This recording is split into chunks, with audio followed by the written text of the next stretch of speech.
Hello students, welcome or welcome back to my channel. I'm CS Jaspreet. I hope that you all are doing well and you're preparing for your upcoming exams. Sorry for not being that consistent on the channel, but you'll be very happy. वैसे मैं disclose नहीं करना चाहती थी, but still I am starting a new series from 1st of May जो सबके लिए beneficial रहेगी, CA, CS, CMA और वो बच्चे जो हर एक लेवल पे कुछ ऐसे टॉपिक्स जो हर एक लेवल पे आपके लिए बेनिफिशियल रहेंगे. I am coming up with the series with a little twist जो आपको देखने मिलेगा ऑन 1st में. सो रेस्ट एश्योर्ड, अब इस चैनल पे आपको बहुत सारा ऐसा एकेडमिक कंटेंट मिलने वाला है because upcoming the CS exam, CMA exam, so definitely you're going to see lots and lots of academic videos in the upcoming May. But before that हमारे CS के बच्चे, मुझे एक रिक्वेस्ट आई है कि मैम CS जून का अटेम्प्ट आ गया है and only 30 days are left, so how can we plan our last 30 days. Your request is my command and here I am with the video. But before that, if you're viewing me for the first time, hi, I'm CS Jaspreet Dhanjal. I'm an Academy Plus educator for CS ET and CS professional students, and this is my YouTube channel where I guide CA, CS, CMA students in assuring their pass in the upcoming exams. So feel free to check the content I create and subscribe to my channel and hit the bell icon right next to it so that whenever I upload a video, you get notified. सबसे पहली बात, अब 30 दिन रह गए हैं, दिमाग एकदम ब्लास्ट होने जैसा लग रहा है. अब क्या करें sir? Let me tell you कि अब क्या करना है. पहले तो बिल्कुल शांत हो जाओ और इस वीडियो को देखो एंड फॉलो व्हाट आई से. The first thing, don't start anything new, just don't. इस पॉइंट ऑफ टाइम पे कोई भी कुछ भी कह रहा है, बिल्कुल भी कुछ नया स्टार्ट नहीं करना, बिकॉज जितना आपको पहले आता है वो भी सब आप भूल जाओगे and that is the worst we can do to ourselves. ये जो लास्ट के 30 days होते हैं ना, ये एकदम फोकस से पढ़ने के लिए होते हैं, राइट? अपने आप को पजल करने के लिए नहीं. कोई कुछ भी कह रहा है, आपका फ्रेंड है, आपका बहुत क्लोज फ्रेंड है, आपका सीनियर है, नहीं ये चीज़ तो ज़रूर आएगी, डोंट. वो एक दो चीज़ें ज़रूरी वाले करने के चक्कर में जो ऑलरेडी आता है वो भी भूल जाओगे. इसीलिए बिल्कुल भी कुछ नया स्टार्ट नहीं करना. Always remember this one thing, इस टाइम पे ऑलरेडी हम एंक्शियस एंड पैनिकी मोड में होते हैं और ज़्यादा ऐसी चीज़ें करके हम अपनी प्रेपरेशन को ख़राब कर सकते हैं. The second thing, focus on revision. Preparation time हुआ ख़त्म, अब आती है revision. I think you all must have prepared till today. Preparation खत्म, done. Moving to the revision part. अब कर दो रिविजन शुरू, बिल्कुल भी देर मत करो, फटाफट से रिविजन अपनी चालू कर दो. Now what to revise, how to revise, अगर इसके ऊपर आपको गाइडेंस चाहिए so do leave a comment below, I will guide you.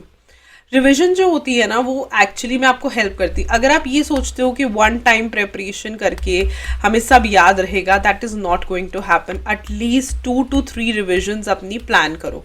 ठीक है, कैसे प्लान करनी है वो मैं आपको अगले पॉइंट में बताती हूँ. हाँ, अगर आपको कोई रिविजन टेक्निक्स या टिप्स चाहिए तो आपको मैं सेपरेट वीडियो में बता सकती हूँ. द थर्ड पॉइंट, अब रिविजन कैसे करनी है.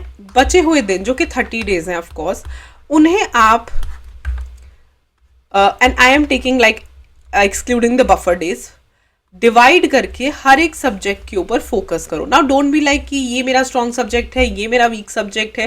At this point of time when we are talking about the last 30 days, ये सारी चीज़ें पहले हो जानी चाहिए. अब जो लास्ट के 30 days हैं, आप 5 day रिविजन स्ट्रैटेजी लगा सकते हो, आप 7 day, depending on the time you have, right? आपने कितने एग्जाम्स देने हैं और उनको नंबर ऑफ डेज से डिवाइड करके, बफर डेज निकाल के, एक्स्ट्रा डेज निकाल के आप उतनी रिविजन स्ट्रैटेजी लगा सकते हो, बना सकते हो. And trust me, these day based strategies help a lot. Right, मैंने देखा है बच्चों को इतना हेल्प होता है डे बेस्ड स्ट्रैटेजीज से, क्योंकि उनका सारा का सारा टाइम जो है वो डिवाइड हो जाता है, प्री प्लान हो जाता है. When we are so much pre plan ना, बहुत सारी चीज़ें बच जाती हैं, बहुत सारी चीज़ें आई वुड से वो पैनिक, वो एंग्जाइटी रहती नहीं है, क्योंकि धीरे धीरे आप रिवाइज करते हो, धीरे धीरे कॉन्फिडेंस आना शुरू होता है. एक सब्जेक्ट हुआ, दूसरा सब्जेक्ट हुआ, automatically it leads to pass in the exams. तो बहुत मुश्किल नहीं रह जाता एग्जाम्स को क्लियर करना. The next point is do writing practice. इस पॉइंट ऑफ टाइम पे रिविजन के साथ एक और जो मज़ेदार चीज़ आपको करनी चाहिए, that is past year questions की प्रैक्टिस. खूब सारी प्रैक्टिस करो. Past year questions are very important. Past year questions की प्रैक्टिस करना ना अपने आप में बहुत ज़्यादा ज़रूरी होता है। I always say this.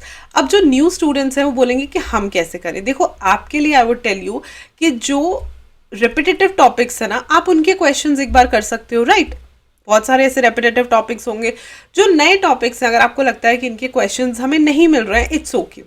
उनको आप अपने अकॉर्डिंग एनालाइज करो, अच्छे से तैयारी करो, ये सोच के कि किस किस टाइप के क्वेश्चंस आ सकते हैं। लेकिन रेपिटेटिव टॉपिक्स के आप भी पास्ट ईयर क्वेश्चंस रिवाइज कर सकते हो। ऑफ कोर्स मैं ये नहीं कहूँगी कि वो बहुत हेल्पफुल रहेंगे बिकॉज न्यू सिलेबस है, but still you can go through them.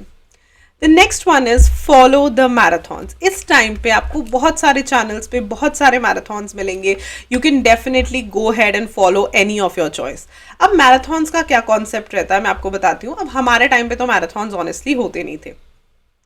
मुझे काफ़ी टाइम तक ऐसा लगता था यार मैराथन में क्या ही समझ आता है, अगर पढ़ा नहीं है तो मैराथन में क्या पता चलेगा, विच इज़ एब्सोल्युटली ट्रू कि अगर आपने बिल्कुल भी पढ़ाई नहीं करी तो मैराथन बहुत ज़्यादा यूजफुल नहीं रहती। लेकिन अगर आप प्रेपरेशन कर चुके हो और रिविजन मोड में हो, तो खुद से रिविजन करने की बजाय go for marathons. Trust me on this, खुद से रिवीजन आपको करने की ज़रूरत ही नहीं पड़ेगी अगर आप मैराथन्स देख लेते हो, अगर आप वेल प्रिपेयर्ड हो। बहुत सारे बच्चे बहुत अच्छे से प्रिपेयर्ड होते हैं लेकिन रिवीजन में वो डर, वो एंजाइटी की वजह से कर नहीं पाते रिवीजन। उनके लिए मैराथन्स बहुत यूजफुल है। मैराथन्स अटेंड करो एंड लुक फॉर देम कि आपने जब मैराथन्स अटेंड करने हैं उसके साथ साथ ही राइटिंग प्रैक्टिस भी आपने कर लेनी है। एंड देन यू सी कि आपको पास होने से कोई नहीं रोक सकता। आखिरी के 30 डेज या तो आपका रिजल्ट बना देते हैं या अच्छे से बिगाड़ देते हैं, बट आई बिलीव कि आप सब ने अभी यही ठाना है कि हमने इस बार पास होना ही होना है।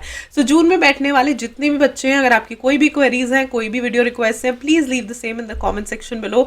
I will be posting lots and lots of videos in the May month regarding guidance also and academic sessions also, so hope it helps. I hope ये वीडियो आपको अच्छा लगा हो। अच्छा लगा तो लाइक करना, चैनल को सब्सक्राइब करना and do share it with your friends as well. I will see you super soon in another video. Till then, stay happy, stay blessed and keep the preparations on. Bye bye.